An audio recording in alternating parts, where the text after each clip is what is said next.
नमो बुद्धाय, जय भीम साथियों। स्वागत है आपका एक नए और महत्वपूर्ण वीडियो के साथ। तो आज के वीडियो को करते हैं शुरू।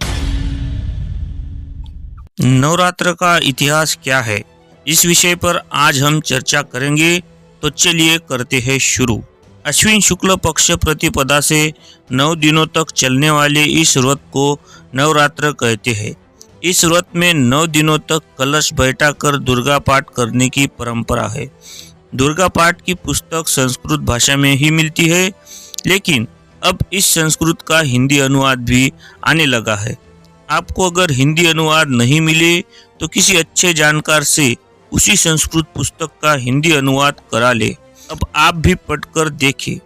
ऐसे इस दुर्गा पाठ की कहानियों में प्रत्येक पुस्तक में अलग अलग थोड़ी मोड़ है, परंतु सबसे इस दुर्गा पाठ का यह सार मौजूद है कि दुर्गा नाम की देवी और राक्षस में युद्ध होता है।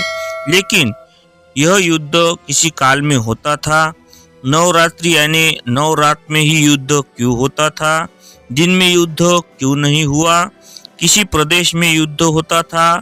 उस भयंकर युद्ध विभीषिका की कोई श्रुति स्मृति या साक्ष्य उस दुर्गा पाठ कथा लिखने वाले लेखक तक कैसे पहुंचा?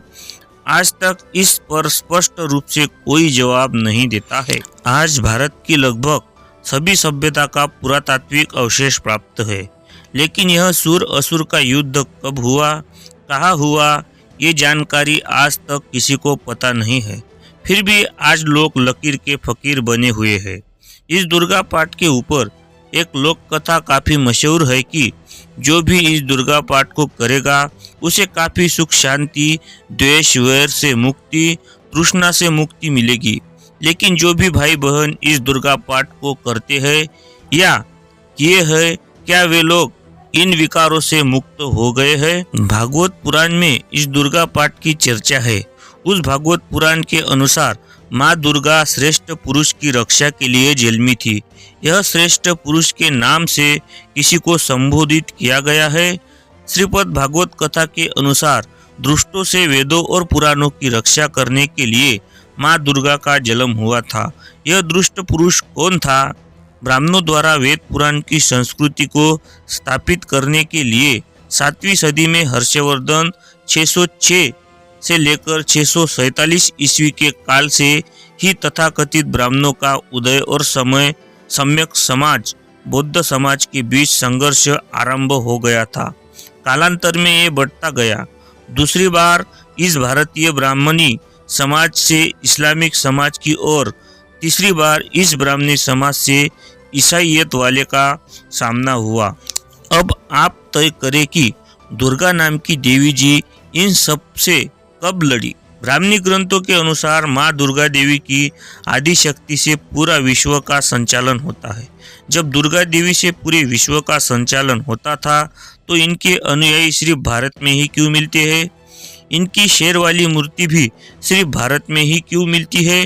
क्यों भारत के अलावा किसी दूसरे देश के लोग इनकी महिमा समझ नहीं पाए, अथवा इनकी सच्ची महिमा समझ गए इसलिए इनको स्वीकार नहीं किया?